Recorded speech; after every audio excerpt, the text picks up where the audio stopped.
Olá, meus queridos, sejam bem-vindos a mais uma aula de Física. Estamos aqui, eu, a professora Neide Pinheiro e a professora Dilcléia Oliveira. Olá, Pró, seja bem-vinda. Obrigada, professora Neide. Olá, pessoal, sejam bem-vindos novamente. Estou aqui no chat, mandem todas as dúvidas e sugestões. A aula hoje é muito interessante. Tenho certeza que vai ter muitas perguntas aí, muitas experiências para serem trocadas hoje. Boa aula para todos. Ok, Dil, é isso mesmo. Vamos lá, gente, então, ao nosso momento de exposição.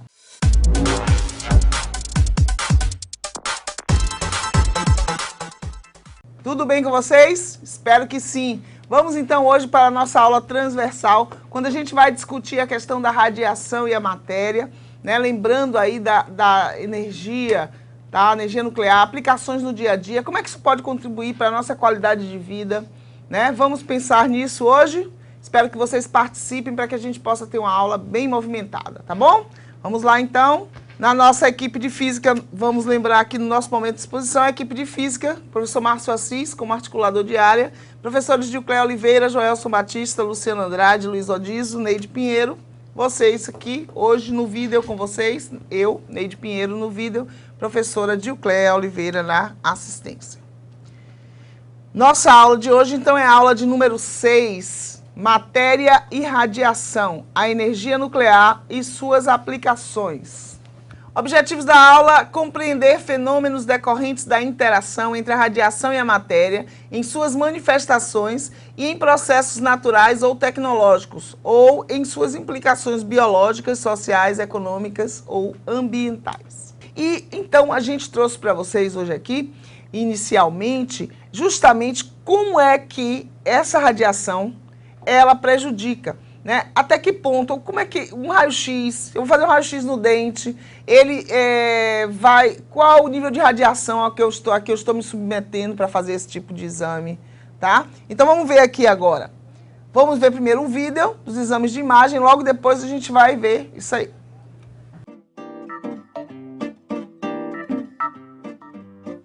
Como saber o que acontece dentro da gente sem ter que abrir o corpo através de uma cirurgia? Raio-x, ultrassom, tomografia computadorizada, ressonância magnética são algumas das invenções criadas para examinar as pessoas através da imagem sem ter que invadir o corpo. Mas como essas máquinas funcionam? Antigamente não era possível saber o que se passava no interior do corpo humano, e o método para diagnosticar um problema no pulmão, nos ossos ou no cérebro de um paciente muitas vezes era cirúrgico. As ferramentas usadas para isso eram de assustar. Serrotes, facas e um estranho aparelho chamado trefina, que era usado para furar o crânio. Socorro! Finalmente, em 1895, os raios-x foram descobertos pelo físico alemão Wilhelm Conrad Röntgen, que conseguiu radiografar uma mão. E os diagnósticos puderam começar a ser feitos através de imagens sem invadir o corpo humano. Os métodos de diagnóstico por imagem foram evoluindo e hoje, além do raio-x, existem também o ultrassom e a ressonância magnética.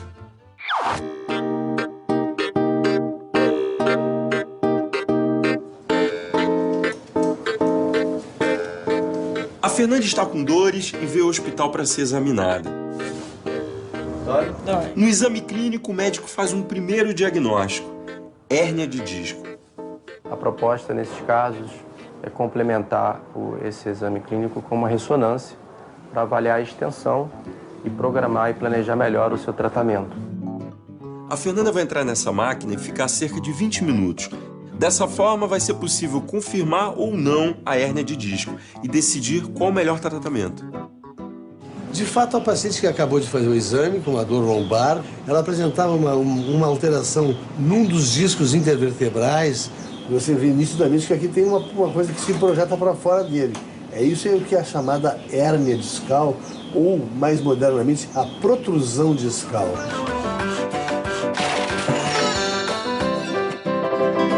Quando o paciente é colocado sob influência de um forte campo magnético, os bilhões de átomos de hidrogênio do corpo são alinhados e passam a girar no eixo novo.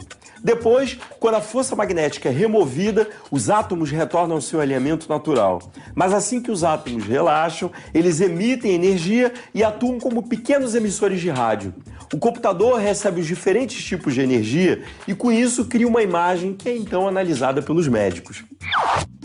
Hoje um radiologista trabalha com ultrassom, raio-x, ressonância magnética, tomografia computadorizada.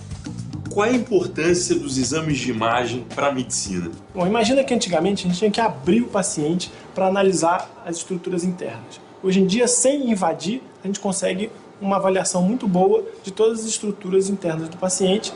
Isso permite que a gente detecte tumores precocemente, que a gente analise qual é a extensão de uma lesão previamente conhecida. Eu queria entender qual é a técnica mais usada para cada caso, doutor.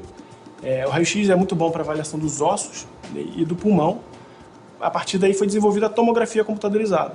A tomografia computadorizada é um tubo de raio-x que gira em torno do paciente e, na medida que ele gira, ele faz várias projeções daquela imagem. Então a gente consegue entender aquela anatomia de uma forma tridimensional. A tomografia, por essa capacidade tridimensional, ela é ótima para avaliar algumas estruturas ósseas, principalmente fraturas mais complexas do que aquelas que já foram detectadas pelo raio-x, e também para avaliação de estruturas de partes moles do abdômen, principalmente fígado, rins, intestino, assim como alguns casos do pulmão e do cérebro também são bem avaliados pela tomografia computadorizada. Ultrassom. Ele é muito bom para estruturas viscerais do abdômen, como o fígado, os rins. E a aplicação mais tradicional, mais conhecida de todos é na obstetrícia. E por que aquele gelzinho? O gel ele faz com que as ondas sonoras que saem do aparelho se propaguem de uma maneira mais fácil no organismo do paciente. Então ele melhora a qualidade da imagem. E a ressonância magnética? Bom, a ressonância magnética é com certeza o método mais complexo. É um método que tem uma ótima capacidade de diferenciar entre os tecidos, então mostra muito bem músculos, tendões, a coluna vertebral, os discos intervertebrais são muito bem demonstrados pela ressonância magnética. Para o cérebro, com certeza, é o método que melhor se aplica, principalmente no estudo das neoplasias, dos cânceres.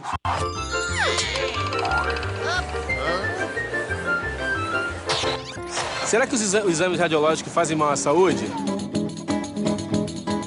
Mulheres grávidas, por exemplo, não podem fazer raio-x, mas não sei exatamente por que elas não podem. Exames de raio-x e tomografia computadorizada utilizam o que a gente chama de radiação ionizante. Essa radiação pode interferir com o DNA das células que carregam o potencial, ainda que muito baixo, do desenvolvimento de tumores. Portanto, devemos sempre utilizar as menores doses de radiação possíveis e realizar exames radiológicos apenas quando estritamente necessário. O Ministério da Saúde recomenda que a cada 2 anos, mulheres a partir de 50 anos de idade devem fazer o rastreamento de câncer de mama. A gente vai conversar com o Dr. Felipe Erles, ele é radio-oncologista. Quais são os exames indicados para a prevenção de qualquer doença de mama? A mamografia, ela consegue detectar um tumor muito pequeno, de milímetros, numa fase muito inicial. Por conta disso, a mamografia é a base do rastreamento para câncer de mama. Em casos selecionados, a mamografia pode deixar algumas dúvidas. Essas dúvidas elas podem ser retiradas com ultrassom e, em casos extremamente selecionados, com a ressonância magnética das mamas. Mamografia é uma espécie de radiografia realizada em aparelhos específicos para avaliação das mamas. É o método mais eficaz para o diagnóstico precoce do câncer de mama, aumentando assim as chances de cura. Então, Alexandre, eu quero que você olhe esse exame aqui, que você tente dizer para mim onde é que estaria algum nódulo suspeito para câncer de mama. Difícil, hein? Se a gente analisar com cuidado, a gente percebe uma região aqui, um nódulo espiculado, com uma densidade diferente do restante da mama, e isso é altamente suspeito de malignidade. Mas se a gente quiser ainda ter outras informações, a gente pode lançar mão também da ultrassonografia. Uma das formas mais conhecidas do uso de exame de ultrassom. Muito bem, minha gente, olha só. Nesse vídeo, ele explica, já está explicando ali bem pra gente a questão do o que pode, o que não pode, né? Quando é que o exame faz mal, quando é que não faz, tá? Por quê? Por conta da radiação ionizante. Agora a gente viu ali que nesse vídeo, né, Dil, a gente traz, ele fala do raio-x, né? A tomografia, que é um exame mais específico, porque ele dá aquele giro e aí ele faz aquela impressão 3D. Mas ele fala de exames que não tem a ver com radiação.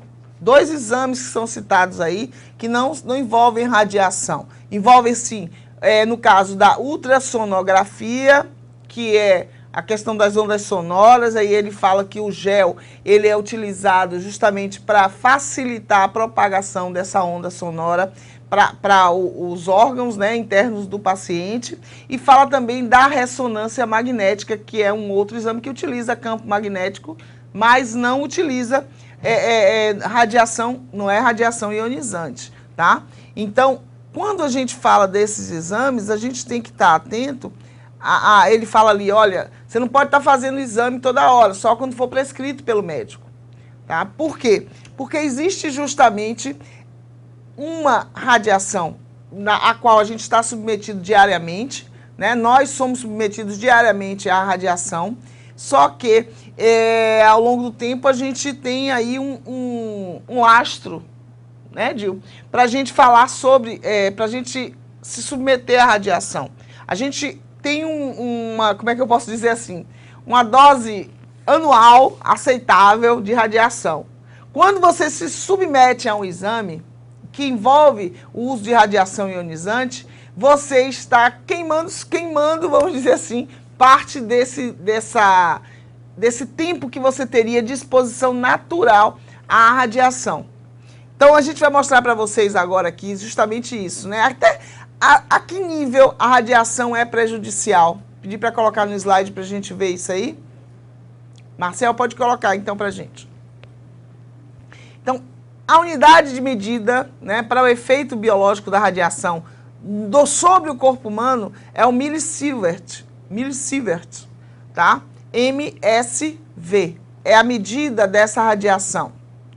A média mundial de exposição à radiação natural é 2,4 millisievert por ano. Olha o que eu estava falando aqui agora, né?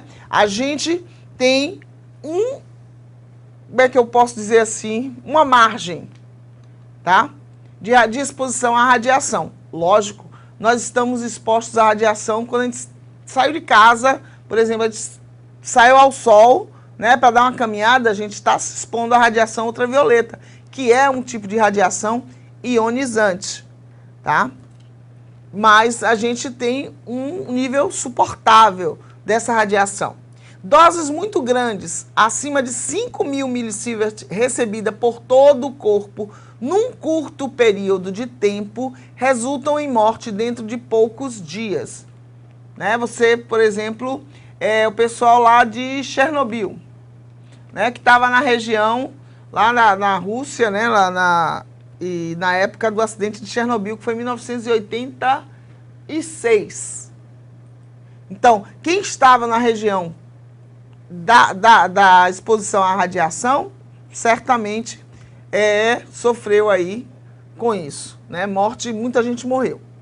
A Agência de Proteção da Saúde do Reino Unido tem calculado que, vamos lá, um exame de raio-x do seu tórax, por exemplo, dentes, braços ou pés, equivale ao valor de alguns dias de radiação ambiente e tem menos de 1 em 1 milhão de chances de causar câncer. Ah, então pode fazer raio-x, né? Não pode ficar fazendo todo dia, tá? Mas você pode fazer raio-x? Pode. Deve. Por quê? Porque a exposição à radiação, ela traz riscos, mas ela traz muitos benefícios, tá? Nesse caso aí. Então, a gente tem aí, olha só, menos de 1 em 1 milhão de chances de causar câncer você fazer um exame de raio-x do seu tórax, dos dentes, ou braços, ou os seus pés. Olha só. Mas será que em outra região do corpo que a gente faça raio-x, o risco é o mesmo? Observe aí que você, ao fazer um exame desse, isso equivale a alguns dias de radiação ambiente. Então, você já queimou, vamos dizer assim, alguns dias de exposição natural à radiação do ambiente. Um exame de raio-x do seu crânio ou pescoço, que são regiões mais delicadas, inclusive quando a gente vai fazer raio-x dos dentes, né, eles colocam uma proteção de chumbo na região da tireoide, né, no pescoço, justamente para evitar que o raio-x ele atinja essa região do pescoço desnecessariamente, né, já que você está fazendo raio-x da boca, né, dos dentes, no caso. Olha só, esse raio-x de crânio ou pescoço equivale ao valor de algumas semanas de radiação ambiente e tem uma em 100 mil a 1 milhão de chances de causar câncer.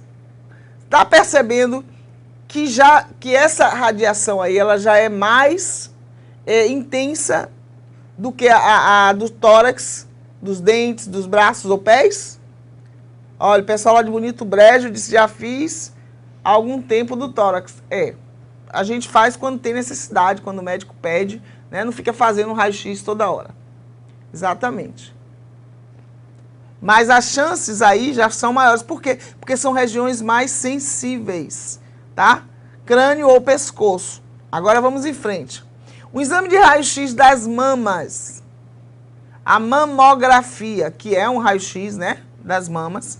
Quadril, coluna vertebral, abdômen ou pelve, equivale ao valor de alguns meses a 1 ano de radiação ambiente. E tem uma em 10 mil a 100 mil chances de causar câncer. Observe que aumenta ainda mais a chance de você vir a ter o câncer, né, pela exposição a essa radiação aí da mamografia. Por isso que você não faz mamografia, as mulheres. Você só faz mamografia a partir de certa idade, a não ser que tenha um caso na família. Quer falar, Di, um pouquinho?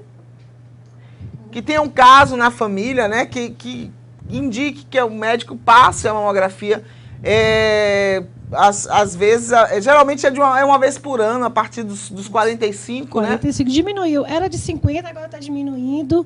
Mas é sempre bom, se você tiver a oportunidade de fazer. Eu mesmo fiz uma mamografia aos 18 anos. Né? Porque eu fiz a ultrassom. E aí, deu um cisto aqui, vamos verificar. Então, é melhor fazer uma mamografia. Aos 18 anos eu fiz. Então, cada um com sua necessidade. Nunca teve um problema, nunca sentiu nada. Não tem, aí vai, quando completar os 45 anos ou 50 anos, com toda essa campanha que tem aí, não custa nada fazer. É porque é raio-x, eu posso ter... Nada disso. Como a professora Neide falou, esses exames que dão o resultado por diagnóstico, usando, né, ondas eletromagnéticas, no caso aí do raio-x, né, a própria TC, tomografia computadorizada, é também com raio-x, só que uma resolução melhor. Então, esses exames, ele só acontece de ter alguma coisa se você tiver o excesso. E tem a fiscalização, as clínicas são fiscalizadas, tem os medidores, tem as pessoas que trabalham também, que têm que ser fiscalizadas para esse excesso. E os pacientes, raramente, gente, vão ter algum problema. Por quê? Porque raramente você faz um exame desse tipo. Então, nada de ter medo de fazer exames de raio-x, de mamografia, porque eles só vão ajudar. Então, se você tiver a oportunidade na sua comunidade, principalmente agora que tem campanha, faça lá seu exame para ficar despreocupada. Não espere o sintoma chegar primeiro. 45 anos, teve a oportunidade de fazer, não perca essa chance. Estamos no mês, né, do Outubro Rosa, Isso. né? Que é o mês justamente de prevenção ao câncer de mama. Isso. Né? E então, é melhor prevenir, né? Algo, hoje em dia, tem muitos casos ainda, mas tem casos de resultados positivos, né? De outros tipos de câncer também. Então, se você faz essa prevenção, se você descobre antes, claro que você vai ter bem mais chances de resolver isso aí. Então, é uma oportunidade muito boa que nós temos com esse avanço tecnológico, com esses exames, e a gente buscar... principalmente conhecer para poder reivindicar também alguns lugares que não têm essa facilidade, porque um exame simples é de baixo custo e que todos deveriam ter acesso.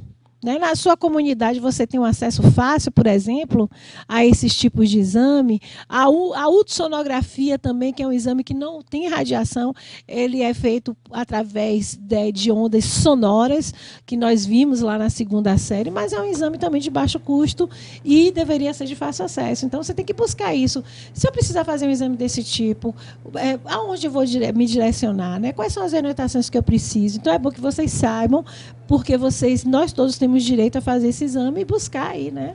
Exatamente, Gil, é isso mesmo. E o pessoal perguntou ali, lá de Campo Angico, por que a gente não pode ter um objeto de metal no corpo quando faz um raio-x? A gente vai ver já aqui a questão da radiação, né? Porque aí o metal ele vai refletir, né? O raio-x, ele não vai deixar passar.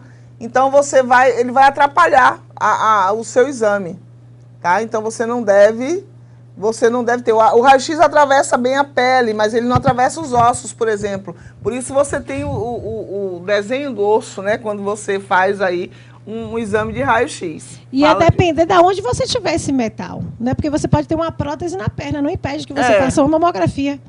Então, é aonde que você está com esse metal. Exatamente. Porque é ali que vai estar o problema na da região resolução. onde você está querendo fazer a leitura, né, a imagem, né? Se você tem um objeto de metal, ele vai refletir, ele não vai impedir que o raio-x ele penetre naquela região e você não vai ter uma imagem perfeita. Por isso é que você deve tirar os objetos. O pessoal fala assim, então o próprio exame pode prejudicar de algum modo? Sim. Quantas vezes você toma remédio para curar uma coisa e ela prejudica outra coisa, né? A gente sabe muito bem que tudo pode ter uma consequência, né? Ruim. Depende, gente. Depende de vários fatores, né? Bonito Brejo está falando o quê? Que o exame de raio-x vai prejudicar? Ele fala, o próprio exame pode prejudicar. A gente sabe que vai prejudicar se for feito de maneira equivocada, né? A gente não pode fazer exame de raio-x toda hora. Aí eu falo assim, jogou na perna, vou pedir ao médico fazer um raio-x. Amanhã eu tenho novamente. E aí eu vou lá e peço para o médico passar o raio-x de novo. Não dá. Não é dessa forma. Né? Você não pode ficar se submetendo agora. Você fazer um exame de raio-x, a gente viu ali que a chance é mínima. A depender do local onde você esteja fazendo esse exame. Qual é a região do corpo em que está sendo penetrada por esse raio-x? Tá? A gente já viu ali que o da mama, ele já tem um exame com a intensidade maior do raio-x. Tá? Energia maior. O raio-x é uma radiação de alta energia. Tá? Mas ela é necessária. E você vai ter problema de saúde por causa do raio-x? Não. Pelo amor de Deus, não é assim. Né? Mas, lógico, tem que ser feito tudo como o médico indica, né? Com cautela. Você não pode ficar toda hora fazendo raio-x. Meu filho de 8 anos, ele fraturou o braço. Então, ele precisou fazer. Foi lá, fez o raio-x, um mês depois, volta, faz novamente. Não ficou legal, um mês depois ou 15 dias, volta novamente. Isso não prejudica a gente. Às vezes, no próprio exame que você está fazendo ali, você se mexe, por exemplo, a imagem não fica perfeita, você tem que se submeter novamente. É o ideal? Não. O ideal é que você fique bem quietinho e receba a radiação apenas uma vez. Mas, se você tiver que se submeter a mais um raio-x, não tem problema. Tá? Não é o ideal, mas você não vai ficar doente por causa disso, pelo amor de Deus. Nem vai deixar de fazer um exame com o raio-x, se necessário, por causa disso. Por exemplo, uma grávida não pode fazer um exame de raio-x. Não é recomendado você simplesmente fazer um exame de raio-x sem necessidade. Mas se de repente uma grávida cai, ela tem que cuidar daquilo ali. Então, a depender de como ela esteja, do médico que cuida dela, ele sim pode passar um raio-x e ela fazer tranquilamente. Então, tudo isso tem que ter orientação. Tem um médico, tem um especialista para conduzir todas essas ações.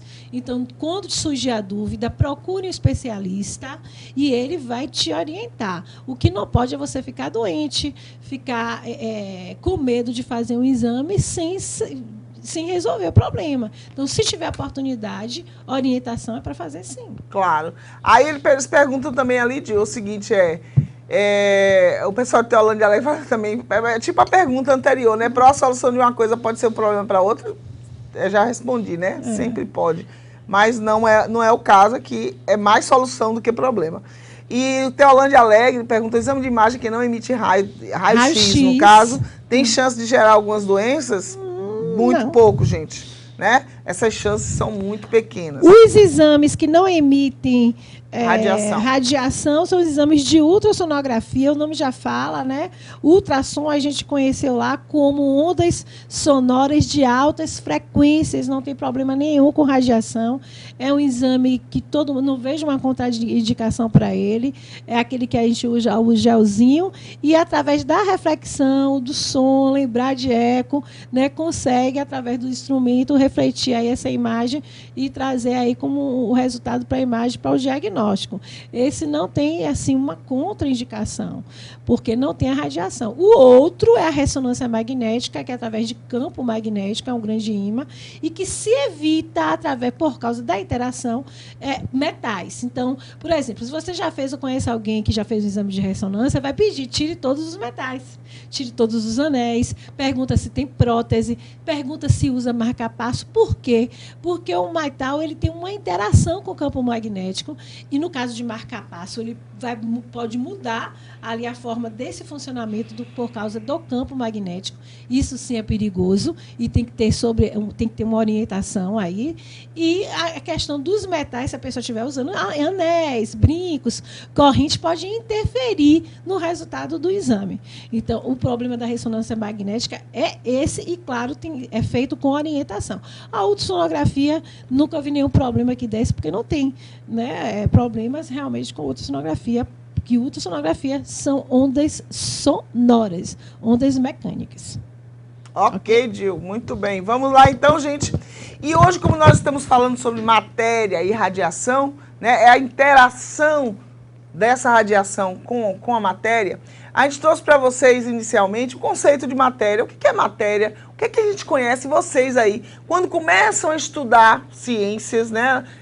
A ciência, não a biologia, porque a gente estuda biologia antes, né? Aí vai estudando até o 8º ano, né? É biologia. Quando chega no 9º ano, que é a antiga 8ª série, né? É que você vai estudar química, física e tal. E aí você estuda matéria. O que é matéria? O que vocês aprenderam? Qual o conceito de matéria? O nosso corpo é matéria, isso aqui é matéria, essa mesa é matéria. O que é matéria? Quem é que sabe me dizer um conceito de matéria? Fala aí pra gente. Então vamos ver aqui no slide para vocês verem o que é, né? Quais são os conceitos que a gente tem atuais, né, de matéria. Tudo aquilo que podemos ver e tocar, tudo que ocupa lugar no espaço. Certo, vamos lá. Então, ao longo da nossa existência, né, da existência do homem, ele procura descobrir, né, a natureza das coisas. E nessa busca, a gente tem um conceito importante, que é o conceito de matéria. Nos dias de hoje, não se questiona mais a existência de átomos e moléculas, mas isso já foi contestado, né, há algum tempo, como sendo a base da estrutura dos corpos. O conceito de matéria, que é conhecido tradicionalmente, é de que é tudo aquilo que tem massa e ocupa lugar no espaço. Então, como o pessoal aí de lá colocou pra gente, né? Com os avanços da física quântica, aceita-se melhor que se diga que matéria é tudo aquilo que tem massa e produz interação gravitacional. Olha aí, tá chegando na expressão da lei de Newton, lá da interação gravitacional. Lembram dela? Lá na primeira série? Será que eles lembram? Espero que sim, né? Mas aí a gente tem que lembrar, a professora Neide comentou desde o 9º ano que vocês começam a trabalhar com ciências da natureza e como é interessante, e essa proposta está indo para o fundamental, inclusive o Fundamental 1, porque começa a surgir a curiosidade da nossa formação, né? As perguntas que as crianças fazem, da onde viemos, para onde vamos, do que somos feitos. E a primeira coisa que se propõe é a matéria. Então, lá no Fundamental 1, já começa com alguns conceitos, né, dados pelos professores. E chega no 9º ano e isso se desperta mais aí com biologia, física e química. Então é interessante, eu esqueci, não tem problema, faça uma consulta sobre isso. Veja esses vários conceitos. A professora citou a definição clássica, já tinha a definição relacionada à física quântica. Tem muitos filmes que abordam isso e hoje os adolescentes eles ficam fascinados. E o que você pode relacionar entre a ficção, o que é estudado hoje? Então, é um assunto gostoso, é um assunto curioso. Eu já falei aqui para vocês do Me Diga aí, Pro, do livro Alice no País Alice do no País do Quanto, Quanto. que é gostoso de ler, interessante, e você vai buscando, né, a partir da sua curiosidade, você vai buscando de forma espontânea dessa leitura essas definições, que é muito interessante para a gente. Exatamente. E olha só, quando a gente fala de matéria, que a gente pensa que é aquilo que ocupa lugar no espaço, que produz interação gravitacional, a gente vai pensar que esse que se ocupa lugar no espaço pode ser medido, né? A matéria pode ser mensurada, pode ser medida. E aí a gente vai lembrar mais uma vez lá do início, lá na primeira série, quando vocês estudaram ordem de grandeza, né? Vamos ver aqui no slide que a gente tem uma escala de ordem de grandeza. Então, quando a gente fala do Sol, por exemplo, o Sol com um diâmetro de 10 elevado a 9 metros. O que é isso, professora? 10 elevado a 9 metros. Você vai pensar aí numa 10 trilhão, né? Bilhão. Sei lá, gente, eu me perco nos nomes. 6 milhões, aí depois de bilhão. Bilhão. A gente é só de física, né? Matemática, não. Tá bom. Então, aí você vem com a escala aqui, onde é que o homem se localiza aí? Na escala aí de 10 elevado a 0 metro, né? O homem, ele tem 1 metro e alguma coisa, vai a 2 metros, o marido da professora Eucléia tem 2 metros quase, né? Então, mas o homem, ele já está numa ordem de grandeza, olha como é que vai reduzindo. Aí você vai chegar no núcleo atômico, nas partículas, nas subpartículas atômicas, e você vai tendo uma redução aí dessa ordem de grandeza. E, lógico, nós estamos falando de radiação e temos dois conceitos que são muito importantes, que eles às vezes são confundidos, porque uma coisa é você se expor à radiação e você ser radioativo. Duas coisas diferentes. O que é radiação? A radiação é propagação de energia pelo espaço, tá? O que a gente recebe do Sol é radiação. A energia do Sol, ela se propaga pelo espaço e chega até nós. Tá? Se acompanhada de matéria, e nós vimos esse conceito também na aula anterior, a gente chama de radiação corpuscular. Então, a gente tem a radiação eletromagnética e a radiação corpuscular. Tá? Quando é só energia, radiação eletromagnética. Se vem acompanhada de matéria, é radiação corpuscular. Mas o que é radioatividade?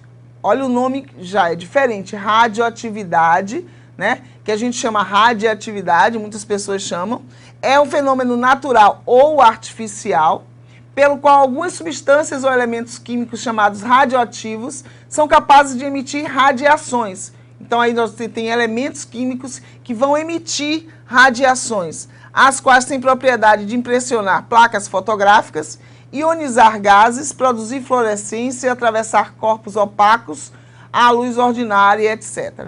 Então, observe que a radiação é a propagação da energia pelo espaço. A radioatividade, ela é um fenômeno que está associado a substâncias, determinados elementos químicos, que vão emitir radiação, tá? Em algumas situações específicas, de forma natural ou artificial. Tranquilo? Tudo bem? Nós temos aqui algumas radiações, os exemplos que eu trouxe para vocês aqui, emitidas pelas substâncias radioativas. Nós temos as partículas, partícula alfa, partícula beta e raios gama. Olha só, a radioatividade é uma forma de energia nuclear, utilizada na medicina, na radioterapia, e consiste no fato de alguns átomos, como os do urânio, rádio e tório, serem instáveis. Então, na química vocês estudam isso também, estão estudando justamente nessa unidade, essa questão da radioatividade. Né? Alguns elementos químicos que têm uma instabilidade e essa instabilidade ela vai gerar emissão de radiação. Tá? Então, nessa instabilidade, esses elementos químicos eles perdem partículas alfa, beta e gama. Né? Essas partículas gama já são partículas emitidas de forma de raio-x. Tá? São partículas de alta energia, mas que têm características diferentes umas das outras. Em relação à penetração na matéria, não é isso que a gente está estudando? A interação da radiação com a matéria? Então, a radiação alfa, ela tem baixo poder de penetração. A radiação beta tem médio poder de penetração. E a radiação gama tem alto poder de penetração na matéria. Acho que eu trouxe uma figura aqui, vou pedir para frisar, por favor, Marcel. Olha aí, pode liberar. Vejam essa imagem, está dando para vocês enxergarem aí direitinho? Conseguem ler o que está escrito aqui nessa imagem? Se não conseguir, eu vou aumentar um pouco para vocês. Frisa para mim, Marcelo. Observem aí o que a gente tem na imagem, tá? Nós temos aqui um bombardeamento, tá? De partículas. O que é que a gente tem aqui, ó? A partícula alfa, ela vai ser barrada pelo papel. Observe como a energia da partícula alfa, ela é baixa, tá? Ela é barrada pelo papel. A partícula beta, ela atravessa o papel, mas não atravessa a pele, né? A nossa pele, não atravessa o nosso corpo. Os raios X já ultrapassam, ó, o papel, passam pelo nosso corpo, atravessam a nossa pele, mas ele não atravessa o aço. Ele fica detido por placas de aço, tá? Os raios gama, eles têm muito mais energia e eles vão ser detidos aqui pelo concreto, tá? E as partículas de nêutron, elas vão atravessar tudo, papel, corpo humano, aço e o concreto. Então, observem aí que o poder de penetração que a gente fala das partículas, ele está relacionado a justamente o que pode barrar uma determinada partícula, tá? Você está emitindo a radiação alfa, papel pode deter uma partícula alfa, enquanto que o raio-x não, ele não vai ser detido com papel, tá? Então, a pele humana é atravessada pelo raio-x, sim, mas o osso, não. O raio-x não atravessa o osso, ele atravessa a pele, tá? Por isso ele forma ele imprime na placa, né, a fotografia. Porque, vamos lembrar lá da ótica, né, Dil? Então, ele passa pela pele, mas não passa pelo osso. Então, o que fica impresso lá no filme? Justamente a parte, né, que não foi atravessada, vai ficar desenhada, vai ficar contornada. Então, você tem o contorno dos ossos justamente por conta disso. Gente, querem fazer alguma pergunta? Eu quero mostrar essa tabela para vocês aqui, que fala justamente dessas partículas e dos danos que elas podem causar ao ser humano. Já que nós estamos falando da interação da matéria com a radiação, né? E onde é que o ser humano está envolvido nisso aí? Nós vimos que as partículas, elas são utilizadas em tratamento, vamos ver mais ainda já, tá? E quais são os danos? Vamos ver aqui, ó. A radiação alfa, em relação ao seu poder de ionização, ela tem um alto poder de ionização, a alfa, tá? As partículas alfas, elas capturam 2 elétrons do meio se transformando em átomo de hélio, em relação à ionização. A beta, médio, possui carga elétrica menor, possui menor ionização. E as partículas gama, elas não possuem carga elétrica. Quais são os danos ao ser humano? Em relação à partícula alfa, pequenos, tá? Como as partículas alfa, elas têm baixa energia e elas são detidas por camadas superficiais da pele, né? Elas são detidas por uma folha de papel, tá? E são detidas por partículas, as partículas de célula morta que nós temos na nossa pele, né? No máximo, as partículas alfa, elas podem provocar queimaduras na nossa pele. Em relação às partículas beta, elas têm um alto poder de penetração, então elas podem penetrar até 2 centímetros na nossa pele, tá? E ionizar moléculas gerando radicais livres. Então já provoca alteração na nossa pele. E as partículas gama, bom, essas têm alto poder de penetração, tá? Em relação ao nosso corpo. E elas podem atravessar completamente o corpo humano, podendo causar alteração na estrutura do DNA. Elas podem até ultrapassar 15 centímetros de chapa de aço, né? Que é realmente... 15 centímetros de chapa de aço, elas são bem barradas potentes. por placas grossas, né? É. Bem grossas, ou paredes de concreto, placas grossas de chumbo ou paredes de concreto. Mas vão até 15 centímetros, né, de chapas de aço. Exatamente. E chapas de chumbo de 5 centímetros, né? No caso, as partículas gama, né? E em relação a beta, elas são detidas por uma chapa de chumbo de 2 milímetros, bem menos, né, do que as partículas gama. Frisa para mim, por favor, Marcel, que fala como é que esse bombardeamento de partículas, né, como é que essa emissão de partículas ela pode ser utilizada para a nossa vida, né? Nós, como seres humanos, tá? Utilizamos essa radiação em que momento? Olá, tudo bem? Eu sou o Dr. Rodrigo Lopes e nós estamos aqui no Pergunte ao Doutor. Iremos falar hoje de algumas palavras que soam de repente até pesado, mas não, ela ajuda ao paciente, que seria uma especialização chamada medicina nuclear. O que será essa medicina nuclear? Quando a gente ouve essa palavra, pensa que é uma bomba atômica, que é alguma radiação que vai fazer mal para você. Não, de jeito algum, só vai fazer bem para a saúde. E hoje, para brilhantar o nosso programa, estamos aqui com a nossa entrevistada do dia, doutora Joana Goulart. Muito obrigado hoje, doutora, por estar brilhantando o nosso programa. Eu que agradeço o convite, estamos aí para tirar as dúvidas necessárias. Eu acho que tem bastante dúvida, doutora. E para a gente começar, o que seria medicina nuclear? Bom, a medicina nuclear ela é uma especialidade médica, né? Que utiliza de métodos tanto diagnósticos como também para o tratamento. São métodos muito seguros, não invasivos e indolores para a população. E o que seria os radiofármacos que todo mundo fala? O que seria um radiofármaco? Sim, o radiofármaco é a base, né, do nosso funcionamento. São as medicações radioativas que nós injetamos no paciente, sempre em doses seguras, para estar fazendo os diagnósticos e também os tratamentos. E tem algum risco, doutora? Não. Quando ele é injetado de maneira segura, com um profissional qualificado, as doses são sempre muito pequenas e não oferece risco à população. Se você toma muito radiofármaco, você pode virar uma pessoa com uma radioatividade enorme? Isso daí é verdade, é mito? O que seria isso, doutora? Bom, eu acho que esse é o medo maior de toda a população, né?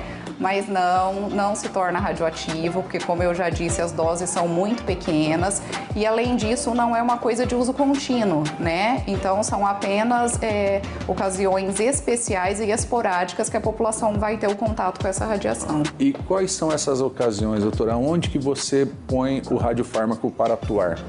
Bom, como eu também citei agora logo no começo, a medicina nuclear ela vai agir em várias áreas da medicina, tanto para o diagnóstico como para o tratamento. A gente consegue avaliar o funcionamento de vários órgãos, coração, tireoide, pulmão. E como tratamento, dá pra gente citar os exemplos aí dos mais utilizados, tem o tratamento do hipertireoidismo, câncer da tireoide, tratamento para dor óssea. Doutora, uma coisa que acho que todo mundo pergunta para a senhora no teu consultório, dá câncer o radiofármaco? Não dá câncer, as doses são sempre seguras, já com protocolos pré-estabelecidos, então assim, o risco para câncer é praticamente zero nas nossas técnicas de diagnóstico. E aonde que a gente pode encontrar, doutora, esses tratamentos, esses diagnósticos? Como que é orientado isso daí para o paciente procurar? Bom, no Brasil nós temos mais de 400 clínicas, né, serviços de medicina nuclear. A gente atende uma média de mais de 1,5 milhão de pessoas por ano. E aqui em Três Lagoas nós temos um centro de medicina nuclear, o CAD, né, o CAD Medicina Nuclear Três Lagoas, que pode aí oferecer todos esses benefícios para a população, está lá sempre à disposição.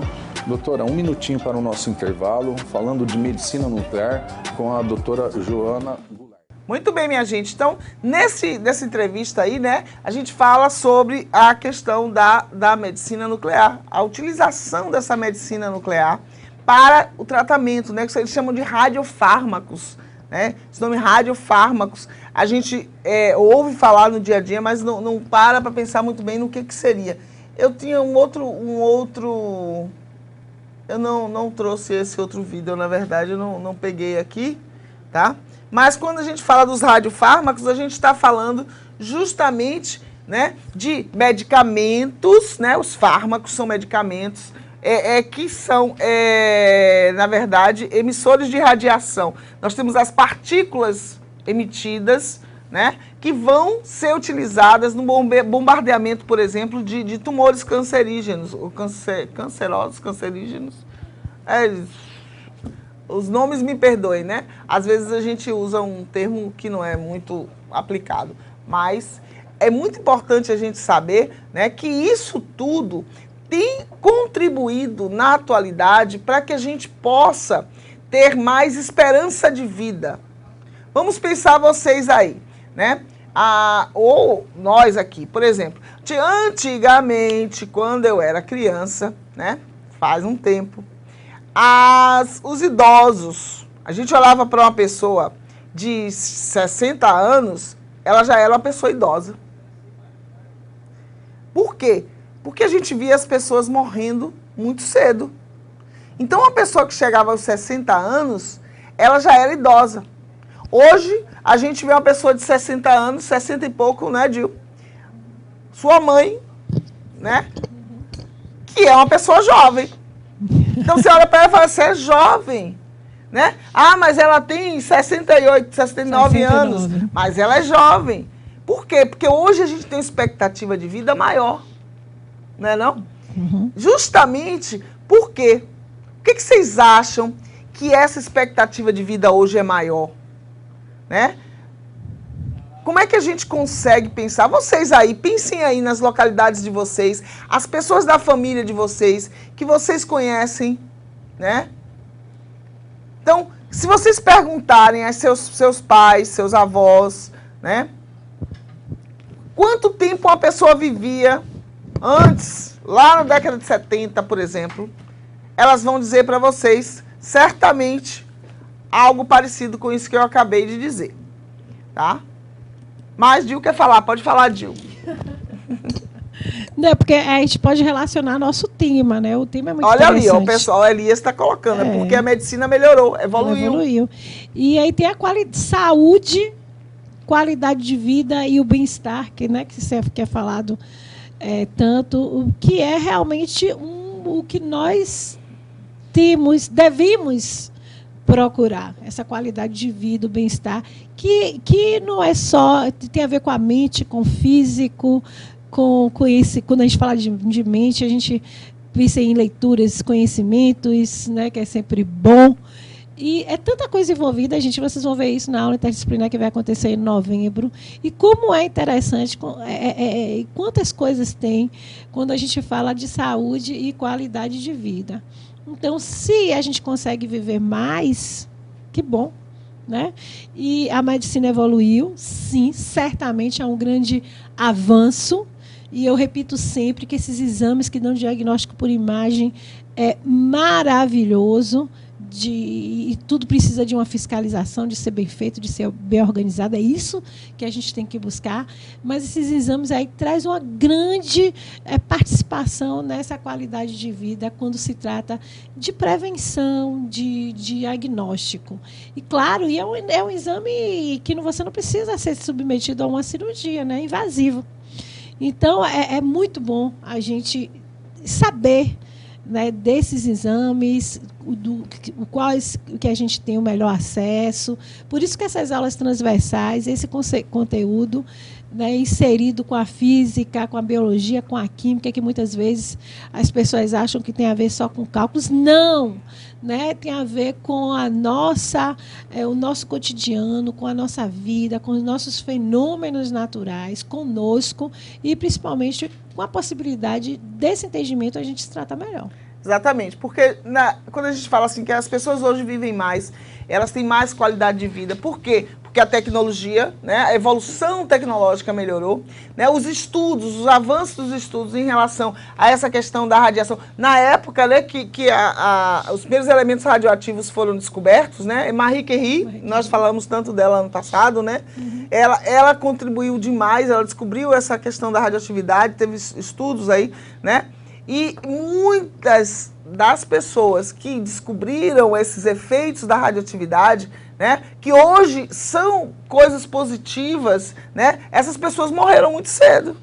Esses pesquisadores, eles morriam muito cedo. Por quê? Porque como eles estavam começando a descobrir os efeitos essas características, né, essa emissão de partículas, como é que essa radiação penetrava na matéria e tudo, nessa descoberta eles ficaram doentes, claro, porque eles se submetiam a essas radiações de forma não protegida, tá?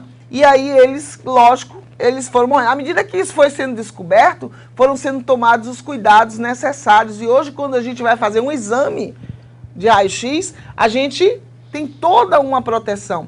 O profissional que trabalha com isso, ele também tem toda uma proteção, né, no trabalho dele. Por quê? Porque ele está ali constantemente. É diferente de eu vou lá uma vez fazer um exame de raio-x, né? É diferente do radiologista que está lá todo dia, né? Aquilo é a vida dele, aquilo é o trabalho dele, então ele está sendo submetido àquela radiação ali o tempo inteiro. Ele pode ficar em um ambiente sem proteção? Não. Por quê? Porque senão ele vai morrer tão rápido quanto Marie Curie ou outros cientistas que morreram, né, em decorrência da exposição a essa radiação, né? E voltando assim, a questão dos estudos, né? Uma coisa que eu quero falar, a física médica, esse termo, que em termos de conhecimento é novo, né? Vamos colocar aí 20 anos, né? Tem mais, né? Mas, assim, aqui no Nordeste mesmo, em Sergipe, nós já temos curso de física médica. Onde é que o profissional que estuda a física é envolvido? Justamente na questão da fiscalização e de como projetar um local para que sejam feitos esses exames, na calibragem, no funcionamento, na estrutura, na regular os equipamentos. Então, tudo isso precisa do conhecimento da física. O próprio médico que faz a graduação em medicina, alguns que vão se especializar nessa parte de exames por imagem e que envolvam aí raio-x e outros, vai ter que ter o conhecimento da física para ser aplicado melhor. Então, muitos médicos, eu já conversei, inclusive, com alguns, agora eu estou estudando mais, eu estou me aprimorando e estou estudando muita física, porque o que eu trabalho, o que eu faço envolve a física. Eu tenho um instrumento ali, um equipamento, tenho as orientações para ser utilizadas, mas eu quero ir a fundo, eu quero saber por que ele funciona. E se ele não tiver calibrado, pode ser que ele dê um resultado não tão eficaz. Então, eu já sei que precisa de uma calibragem melhor.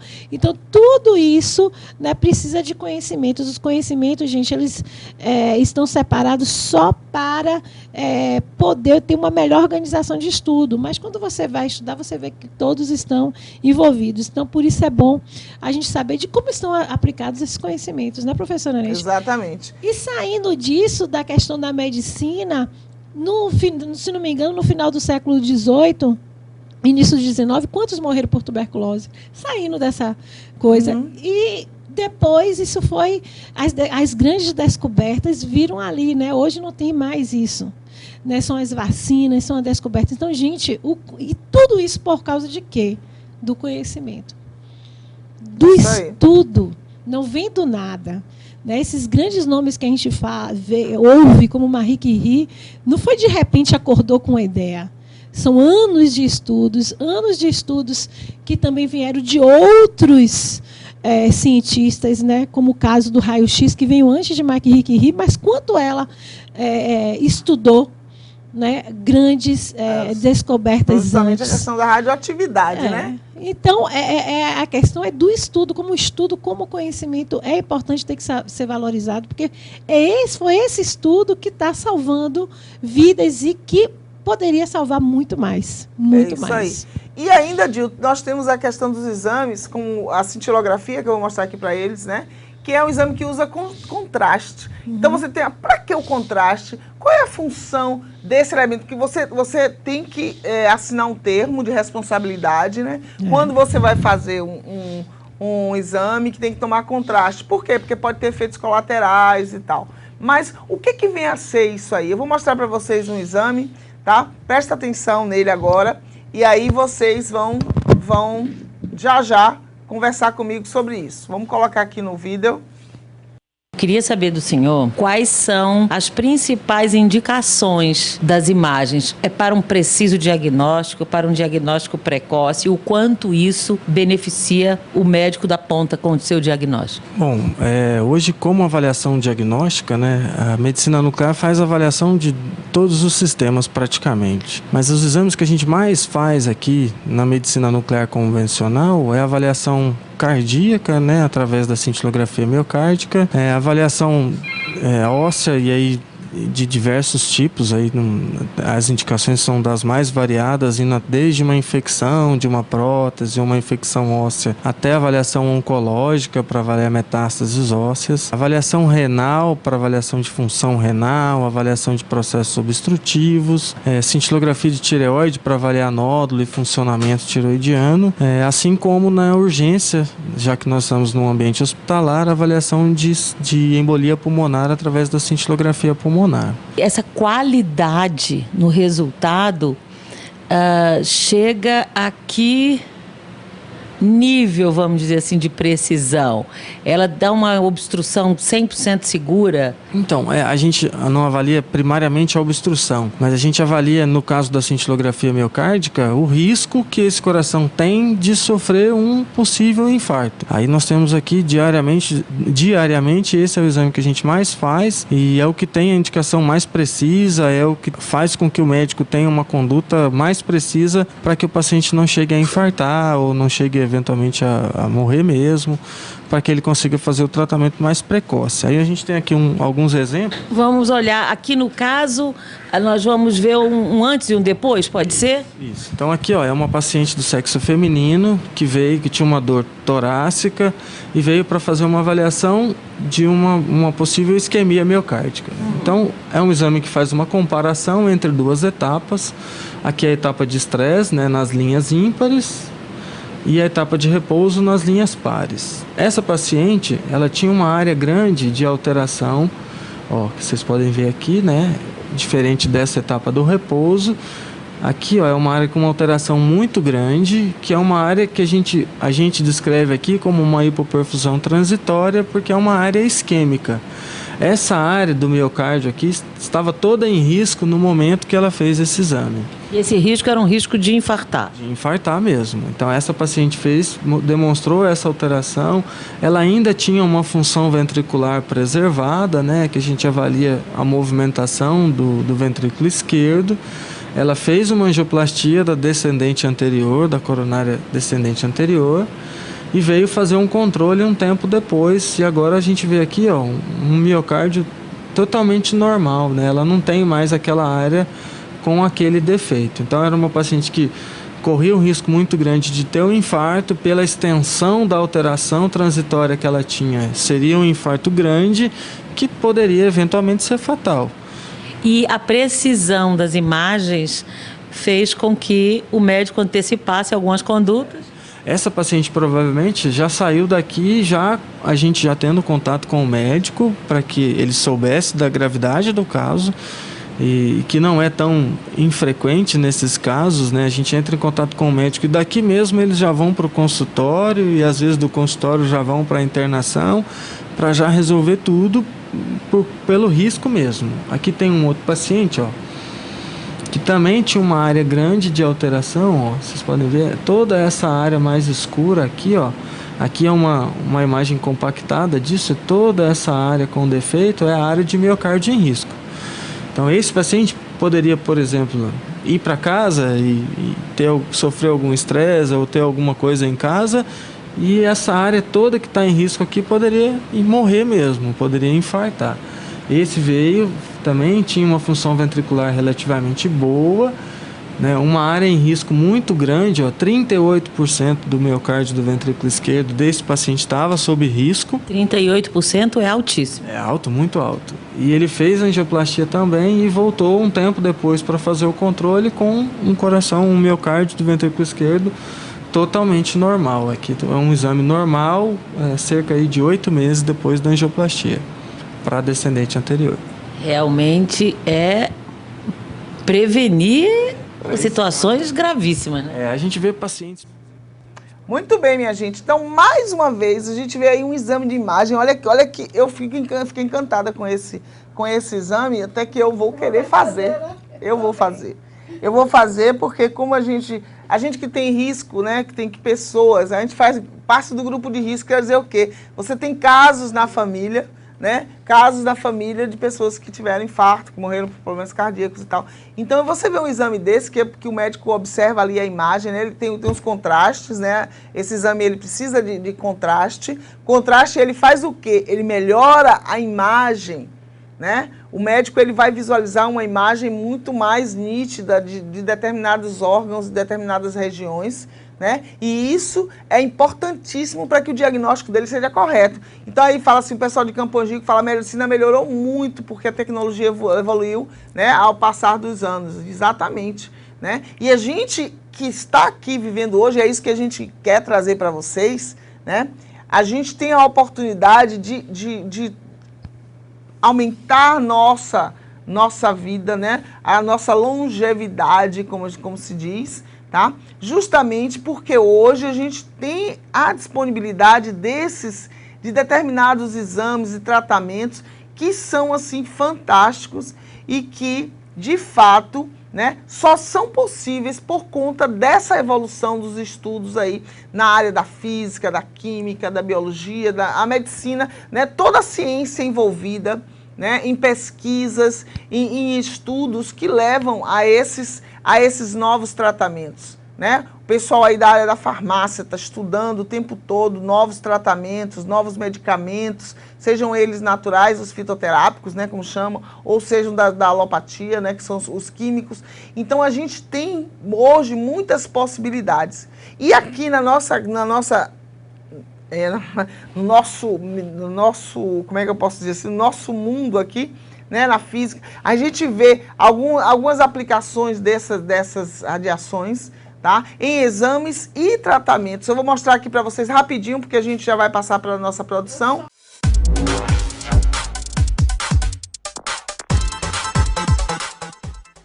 Olha só que vocês viram hoje aqui, gente, a professora falou das aplicações da radiação.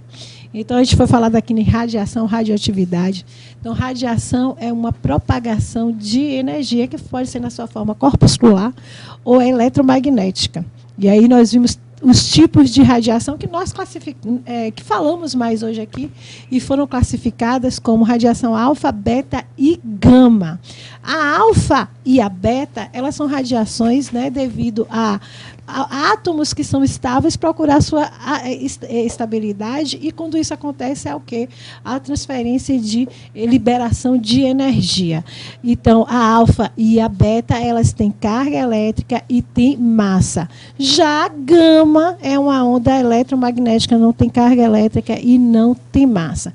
Em termos de penetração, a gente vem numa ordem crescente da alfa, beta e gama. A alfa pode ser até combatida, controlada com papel, enquanto a gama vai de pequenas espessuras de chumbo, e a beta, perdão, e a gama assim consegue ter um poder alto de penetração, podendo, inclusive, penetrar o corpo humano e sendo barradas por grandes paredes, né, com espessuras maiores de concreto ou até 15 centímetros de chumbo. Então, a professora Neide falou muito dessas radiações no nosso dia a dia.